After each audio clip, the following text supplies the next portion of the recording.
Hello दोस्तों, आपका स्वागत है हमारे चैनल द स्टोरी नॉलेज में। आज हम आपके लिए लेकर आए हैं टॉम कनेलन की बुक 1% फॉर्मूला बुक की समरी।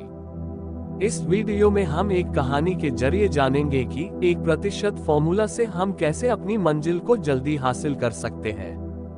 तो चलिए शुरू करते हैं। एक दिन केन ने शाम को अपना कंप्यूटर बंद किया और संतुष्टि से कुर्सी पर टिक गया। यह दिन केन के लिए एक और शानदार था, जिसमें उसने बेहतरीन काम किया था।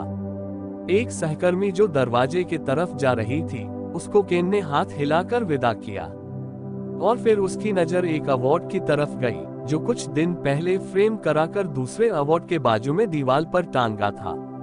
उसने याद किया कि हर अवार्ड मिलते समय उसे कितना अच्छा लगा था और उसके साथ मिलने वाले प्रमोशन तथा सम्मान भी। फिर उसने अपनी डेस्क पर अपने परिवार की फोटो देखी। केन का वैवाहिक जीवन बेहतरीन था। वे एक दूसरे से बहुत ही प्रेम करते थे और मिलकर बहुत ही मजे करते थे, और जब जिंदगी में मुश्किलें आती थी तो वे एक दूसरे को सहारा देते थे। जहां तक बेटे और बेटी की बात थी, उन पर केन को सबसे ज्यादा गर्व था और उनके आसपास रहने से हमेशा खुशी मिलती थी। उसने संतुष्टि भरी गहरी सांस ली। वह 100% ईमानदारी से कह सकता था कि वह एक खुश इंसान था, कि वह संसार के शिखर पर था। लेकिन यह हमेशा ऐसा नहीं था। 6 महीने पहले केन बड़े बुरे हाल में था। पुराने दिन की याद आते ही उसके चेहरे की मुस्कान मिट गई। वह और उसकी पत्नी ज्यादातर समय एक दूसरे से झगड़ते रहते थे, एक दूसरे के दोष निकालते रहते थे।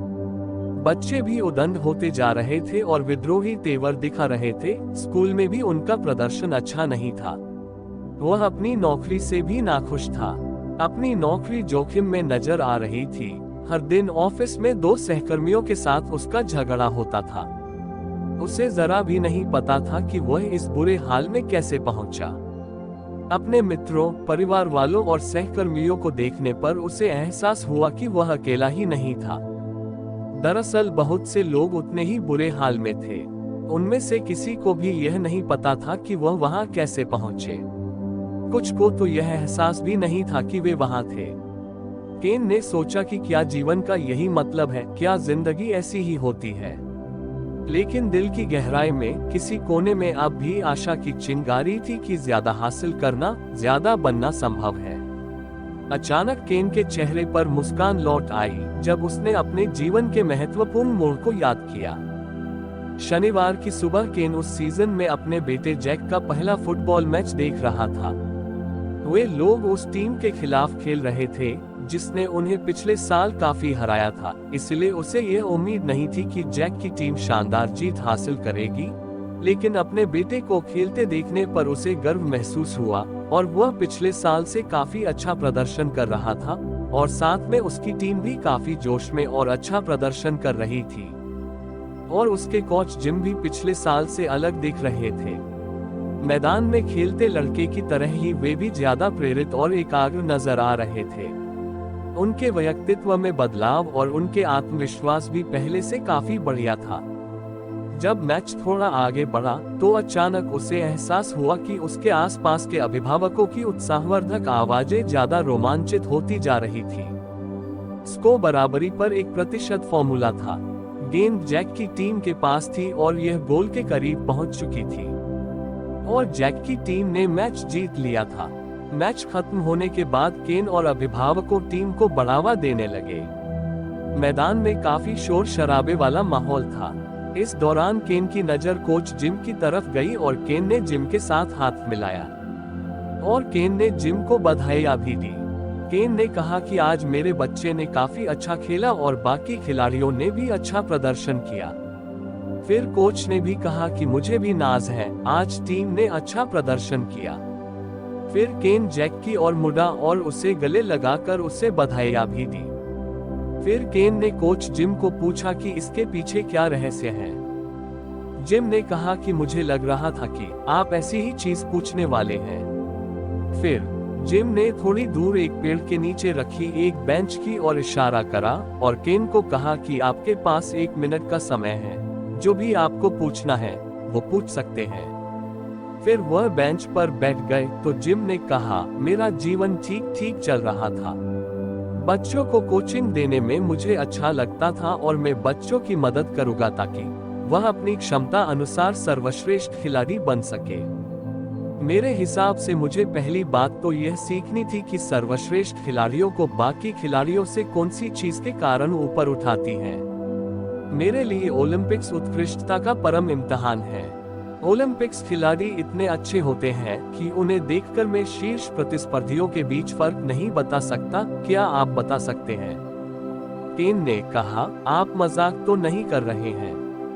वे सब शुरुआती रेखा पर खड़े होते हैं और कुछ सेकंड में ही दौड़ खत्म हो जाती है। मुझे वह रोमांच याद है जब मैं टोरिनो में आयोजित 2006 विंटर ओलंपिक्स में पुरुषों की स्कीइंग टीवी पर देख रहा था। तब उसमें पहले स्थान और चौथे के बीच का फर्क सिर्फ 1 सेकंड था। कई बार यह 1% से भी कम होता है। फिर जिम ने कहा, इससे हम यह संदेश सीख सकते हैं, जब आप औसत निकालते हैं तो साधारण और असाधारण के बीच का फर्क 1% ही होता है। केन ने कहा, यकीन नहीं होता यह 1% इतना शक्तिशाली होता है। केन ने कहा, कोच, क्या आप भी जल्द ही ओलंपिक में जाने की योजना तो नहीं बना रहे हैं? इस कटाक्ष में जिम ने कहा, केन, आप कभी ओलंपिक खिलाड़ी नहीं बन पाएंगे। मैं भी नहीं, शायद यह बच्चे भी ओलंपिक खिलाड़ी नहीं बन पाएंगे। हम लोग शायद ओलंपिक खिलाड़ी या अगले बिल गेट्स, वॉरेन बफे या मोजार्ट नहीं बनने जा रहे हैं। हम जैसे लोगों के लिए असल में मुद्दा यह है कि 1% का हमारे जीवन में क्या महत्व है। मैं जानता था कि हमारी टीम बाकी टीमों से 100% बेहतर नहीं बन सकती, लेकिन हम सभी चीजों में 1% जरूर बेहतर बन सकते हैं। आप इस बारे में वाकई गंभीर हैं, है ना? केन ने कहा, जब मैंने 1% का फॉर्मूला खोज लिया तब मेरे सामने नई संभावनाओं का एक पूरा संसार खुल गया। फिर मैंने इस बारे में सोचकर फैसला किया, इन बच्चों को खेल भावना, टीम वर्क, लगन, खेल संबंधी बुनियादी योग्यताओं और जीवन संबंधी योग्यताओं में 1% बेहतर बनने का प्रशिक्षण दूंगा। और मैं सोचता हूँ कि आज के परिणाम ने साबित कर दिया कि यह कारगर था। कल्पना करें कि 1% का फॉर्मूला आपके लिए, मेरे लिए और किसी के लिए भी कितना कुछ कर सकता है, बशर्ते वह सिर्फ 1% बेहतर बनने में समर्पण कर दे। मेरा दृढ़ विश्वास है कि हर कोई महान नहीं बन सकता, लेकिन इस समय जहां वह है उससे बेहतर जरूर बन सकता है। केन उठकर खड़ा हो गया और सोचने लगा कि यह 1% फॉर्मूला का इस्तेमाल अपने जीवन में किन किन तरीकों से कर सकता है।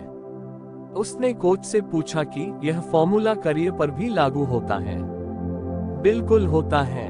आप सेल्स प्रतिनिधि हो, मार्केटिंग करते हो या मैनेजर हो, आप कभी भी इनसे 100% आगे नहीं पहुंच पाएंगे। लेकिन आप जिस तरह काम करते हो उसके सैकड़ों पहलुओं में 1% बेहतर बन सकते हैं। जैसा कि हम देखा चुके हैं, 1% से ही आपको कितना लाभ मिल जाता है।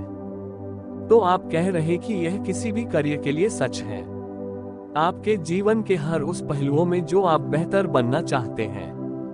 मैंने देखा है कि इसकी मदद से लोगों ने अपनी गोल्फ स्विंग को बेहतर बनाया है और अपना वजन भी कम किया है, यहाँ तक कि अपना पारिवारिक जीवन भी बेहतर बनाया है।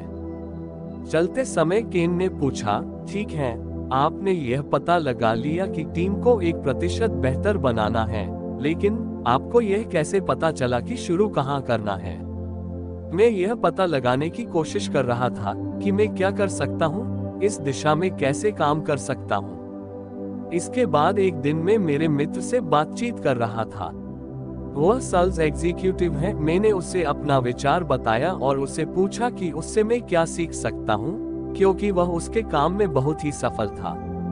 फिर मेरे मित्र ने उसके एक अविश्वसनीय समूह से मेरा परिचय कराया, जिन्होंने उत्कृष्टता हासिल करने में अपनी पूरी जिंदगी लगा दी। उनसे मिलकर मैं हैरान रह गया, क्योंकि यह पता चला कि वे पहले से ही उस सिद्धांत के अनुसार जी रही थे जिसे मैंने ओलंपिक परिणामों के शोध में खोजा था। मैं आपको एक ऐसी बात बताने जा रहा हूं जो केवल चंद ही लोग जानते हैं, क्योंकि मुझे एहसास हो रहा है आपके लिए भी समय आ गया है। उन्होंने ओलंपिक के रिकॉर्ड नहीं देखे थे जिनसे पता चलता था कि सर्वश्रेष्ठ प्रदर्शन और सामान्य प्रदर्शन के बीच का अंतर 1% का ही होता है, लेकिन उन्होंने इतना समय लिया था कि यह बहुत छोटा अंतर होता है। अपने सहज बोध और अनुभव से वे पहले ही जान चुके थे कि सफलता पाने का तरीका यही है कि आप लगातार छोटे लक्ष्यबद्ध सुधार करते रहे। इसलिए जब मैंने आकर अपने आंकड़े बताए तो उनको ऐसा लगा कि किसी पहेली का आखिरी टुकड़ा मिल गया हो। जल्द ही हमने उत्कृष्टता बताने की नीति को हमने एक नाम दिया, 1% का फॉर्मूला। अब इस समूह में हम 6 लोग हैं। मैं, मेरा मित्र सेल्स एग्जीक्यूटिव, एक शीर्ष भौतिक विज्ञानी, एक मनोवैज्ञानिक, एक व्यवसाय मालिक और एक पूर्व ओलंपिक खिलाड़ी। हम आप जैसे लोगों को शामिल करते हैं जो अपने जीवन में परिवर्तन करने को तैयार हैं। अगर आप अपने जीवन में परिवर्तन करना चाहते हैं तो मैं अपने समूह के बाकी लोगों को आग्रह करूंगा कि आपको उत्कृष्टता हासिल करने के अपने तरीके बताएं। यह आसान नहीं होगा, आपको अपनी पुरानी आदतें छोड़नी पड़ेगी, काम करने का तरीका बदलना पड़ेगा और अपने तथा दूसरों के बारे में अपने कुछ विश्वास भी त्यागने होंगे। इसके अंत में आप उपलब्धि की संतुष्टि की अपेक्षा कर सकते हैं, लेकिन इसमें रास्ते में चुनौतियां आएंगी। जिम ने कहा, केन, अभी आप कोई जवाब ना दें, इस बारे में अच्छी तरह सोच विचार करके आप जवाब दें। केन ने कहा, धन्यवाद कोच, आपने सोचने के लिए वाकई बहुत कुछ दे दिया है। जिम ने बिजनेस कार्ड दिया, उसके अगले दिन ही केन ने हाँ कह दिया। फिर बिजनेस कार्ड उठाकर जिम को फोन किया। कोच की आवाज सुनकर केन खुश थे। स्वागत है केन, शुरुआत करने से पहले आपको 3 नियम का पालन करना होगा। पहला नियम, आप जो भी कर रहे हो वह आपको अपनी पत्नी के सिवा किसी को भी बता नहीं सकते हैं। दूसरा नियम, आप यह तभी शुरू करें जब इसे पूरा करने का वादा करें। तीसरा नियम, सीखने के बाद आपको 180 दिनों के भीतर आपको एक व्यक्ति की मदद करनी होगी जिस तरह आपकी मदद की गई थी। केन ने अपने बच्चे के भविष्य को देखकर हाँ कर दिया और सारे नियम मान लिया। फिर केन ने कहा, मैं कब शुरू कर सकता हूँ? फिर जिम ने केन को सेल्स एग्जीक्यूटिव कार्लोस का फोन नंबर दे दिया। फिर केन ने कार्लोस को फोन किया और फिर गोल्फ फील्ड पर मिलने का फैसला किया। फिर वह दोनों मिले और बातचीत शुरू हुई। उसके बीच कार्लोस की नजर केन की नोटबुक पर गई। मैं देख रहा हूँ आपकी नोट्स लेने की आदत अच्छी है। केन को कहा कि क्या आप बता सकते हैं कि आपने नोटबुक पर क्या लिखा है? फिर केन ने बताया, एक साधारण और असाधारण के बीच का फर्क 1%। 2, आप हर व्यक्ति से बेहतर नहीं बन सकते हैं, लेकिन आप सैकड़ों चीजों में 1% बेहतर बन सकते हैं। 3, आप सारे समय जीत सकते नहीं हैं, लेकिन आप किसी चीज को कल से बेहतर कर सकते हैं। तो आपके पास एक विजेता का दिल हमेशा हो सकता है। 4, हर व्यक्ति महान नहीं बन सकता है, लेकिन वह जहां है उसे बेहतर जरूर बन सकता है। 5, सबसे तेज, सबसे ऊंचा और सबसे शक्तिशाली नहीं, बल्कि ज्यादा तेज, ज्यादा ऊंचा और ज्यादा शक्तिशाली होने का लक्ष्य रखिए। कार्लोस ने केन को कहा कि आपने वाकई बहुत बढ़िया लिखा है। क्या आप मानते हैं यह नियम सफलता हासिल करने की कुंजी है? केन ने कहा, हाँ, मैं मानता हूँ। फिर कार्लोस ने केन को काम के थ्योरी के बारे में बताया। आप किसी कार्य को जितना ज्यादा करते हैं, आप उसे करने के लिए उतने ज्यादा प्रेरित होते हैं। इसलिए आप ज्यादा कार्य करेंगे तो आपको ज्यादा प्रेरणा मिलेगी। यह खुद को पोषण देने वाला सतत चक्र है। आप कोई कार्य करके शुरुआत प्रेरणा करते हैं, चाहे वह कितना भी छोटा न हो, और एक बार जब आप उसमें सफलता हासिल कर लेते हैं तो आपकी प्रेरणा बढ़ जाती है। फिर उसे ज्यादा करते हैं, इससे आपकी प्रेरणा और भी बढ़ जाती है। केन ने कार्लोस की बात को लागू किया और 10 दिन बाद केन को अपने काम में काफी वृद्धि मिली। फिर केन अगले स्टेप के लिए तैयार था। केन अब टीम के अगले सदस्य से मिलने जा रहा था, जिसका नाम पेट था, जो एक शिक्षिका थी और वह भौतिकी की प्रोफेसर थी, जिन्होंने काफी अवार्ड जीते थे। केन पेट से मिलने के लिए उसके ऑफिस में गया। फिर पेट यह पता लगाने के लिए उत्सुक थी कि केन ने अपने पिछले सत्र में क्या सीखा था। पेट ने केन की नोट को देखा और उसमें लिखा था, एक प्रेरणा बढ़ाने का सबसे अच्छा तरीका कार्य को बढ़ाना है। 2, मैं किसी कार्य को जितना करूंगा उसे करने के लिए उतना ही ज्यादा प्रेरित होऊंगा। 3, शुरू करने का तरीका कार्य करना है। भले ही यह कोई छोटा कार्य ही क्यों न हो। 4 मेरे लक्ष्य स्पष्ट होने चाहिए। 5 मुझे ऐसे कार्य चुनना चाहिए जो मेरे लक्ष्य हासिल करने में मेरी मदद करें और फिर मुझे उनमें निपुण बनना चाहिए। फिर पेट ने केन को अपने तरीके से समझाया। सबसे पहले पेट ने केन को न्यूटन का पहला नियम समझाया। 1% के फॉर्मूला का एक प्रमुख हिस्सा यह गति का नियम है। जब तक कि किसी बाहरी शक्ति द्वारा कार्य न किया जाए, स्थिर अवस्था में रखी गई वस्तु स्थिर ही बनी रहती है और गतिमान वस्तु गतिमान ही बनी रहती है।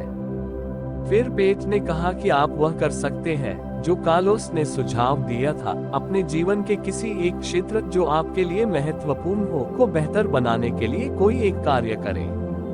न्यूटन का नियम कारगर है, इसलिए एक बार आप जब खुद को गति में लाते हैं तो आप गति में ही बने रहेंगे। फिर पेट ने केन को 80-20 प्रिंसिपल के बारे में बताया। हमेशा 20% काम ही जरूरी होता है जो उसी पर ही ध्यान दे।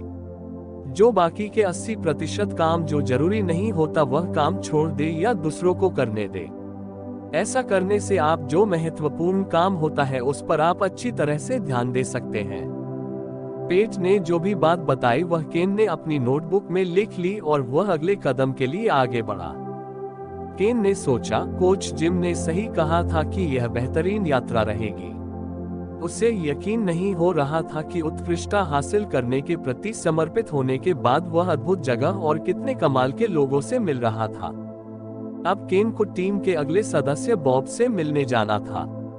बॉब को बोट से ट्रेवल करना पसंद था, इसलिए उनकी मीटिंग बोट ट्रिप से शुरू हुई। बॉब केन को नई बात बताते हैं। 1 अगर आप अच्छे बनना चाहते हैं तो मुझे परवाह नहीं है कि कोई दूसरा क्या कहता है, लेकिन यह सब अभ्यास के बारे में है। सच यह है कि सर्वश्रेष्ठ बनने के लिए 10,000 घंटों का अभ्यास करना होगा। 30 साल के अनुभव वाले बहुत से लोगों के पास दरअसल 30 साल का अनुभव नहीं होता। उनके पास तो 1 साल का अनुभव होता है जिसे 30 बार दोहराया गया है। Closing square bracket. 2 लगातार किसी काम में सही तरीके से किया गया अभ्यास आपके किसी भी काम में सुधार ला सकता है। 3 अपनी तुलना दूसरों के बजाय खुद से करना ज्यादा उपयोगी होता है। सबसे ज्यादा यही मायने रखता है कि आप वर्तमान स्वरूप से 1% बेहतर बन जाएं। 4 आप आने वाले कल के बारे में सोच सकते हैं और शायद भविष्य के सपने भी देख सकते हैं, लेकिन वर्तमान में सर्वश्रेष्ठ करना ही नियम है। 5 हमें अपने सपने को साकार करने के लिए सकारात्मक सोच रखनी चाहिए। 6 कोई मदद नहीं करता है, सब कुछ आपको ही करना होता है। केन टीम के अगले सदस्य से मिलने पहुंचा। वह सदस्य क्रिस थी। वे एक मनोवैज्ञानिक थी जो एक क्लिनिक चलाती थी जिसका उद्देश्य लोगों की सीखने की क्षमता को अधिकतम करना था। क्रिस ने केन को नई बात बताई। 1 जब भी आप कोई नई चीजें सीखते हैं या करते हैं तो आपका दिमाग उसके अनुसार नए कनेक्शन बना देता है। 2 कोई भी कार्य को लगातार 30 दिन करने से वह कार्य आपकी आदत बन जाएगा। 3 किसी नई चीज सीखने के आदी बनने में 21 दिन का समय लगता है। 4 जागरूक रहें कि विश्वास ही यह तय करते हैं कि आप घटनाओं की प्रतिक्रिया में कैसा महसूस और कार्य करते हैं। 5 अपने लक्ष्य हासिल करने के लिए नकारात्मक विचार को दूर करें। 6 फिसलने को गिरने में न बदलने दें। केन ने क्रिस के द्वारा दिए गए नियमों को अपने जीवन में लागू करने के लिए तैयार हो गया और अब केन टीम के नए सदस्य से मिलने के लिए तैयार हो गया। केन 1% फॉर्मूला के टीम के आखिरी सदस्य जेफ से मिलने के लिए केन निकल गया। जेफ एक पूर्व ओलंपिक खिलाड़ी थे। केन जेफ को मिलने के लिए एक पहाड़ी में गया जहां जेफ उस वक्त अल्ट्रा मैराथन का प्रशिक्षण ले रहे थे। जेफ केन को नई चीजें सिखाते हैं। 1 ध्यान देकर प्रैक्टिस करें और लगातार उसे करने के लिए टाइम टेबल बनाएं। 2 एक बार में 90 मिनट से ज्यादा काम न करें और 2 काम करने के बीच कुछ समय का ब्रेक लें। 3 हर हफ्ते आराम के 3 अंतरालों में 20 मिनट तक व्यायाम करें। 4 दिन में 10 से 30 मिनट की झपकी लें। 5 रात को कम से कम 8 घंटे की नींद लें। 6 नियमित वैकेशन मनाएं। 1% समूह के सदस्यों से सीखने के सत्र पूरे हो चुके थे। उसके बाद नियम के अनुसार केन अपनी जिंदगी में काम कर रहा था और 5 हफ्ते के बाद 1% के फॉर्मूले की वजह से केन की जिंदगी में काफी अच्छा बदलाव आया और काम में भी अच्छा बदलाव आया। साथ ही वह उसके परिवार के साथ भी अच्छे से टाइम दे पाता था। घर के अच्छे माहौल की वजह से उसके बच्चे का ध्यान अच्छे कामों में जाने लगा। केन 1% फॉर्मूला के वजह से अपने जीवन में काफी बेहतर बन गया और वह एक काफी खुश इंसान बन गया था। इसी तरह हम सभी अपने बेहतर जीवन से 1% दूर हैं। इन सभी नियम को अपनी जिंदगी में अपनाकर कोई भी इंसान बेहतर जीवन हासिल कर सकता है। आप भी अपने जीवन को बेहतर बनाने के लिए आप 1% फॉर्मूला किताब को खरीद कर पढ़ सकते हैं। तो दोस्तों, हमने इस वीडियो में 1% फॉर्मूला बुक के बारे में जाना है। हमारा लक्ष्य है कि आप हमारे वीडियोस से हर दिन कुछ न कुछ सीखें और इससे अपने जीवन को बेहतर बनाएं। आपको वीडियो कैसा लगा कमेंट करें, इस वीडियो को लाइक करें और हमारे चैनल को सब्सक्राइब करें और इसे अपने दोस्तों के साथ शेयर करना न भूलें। मिलते हैं अगले वीडियो में। धन्यवाद।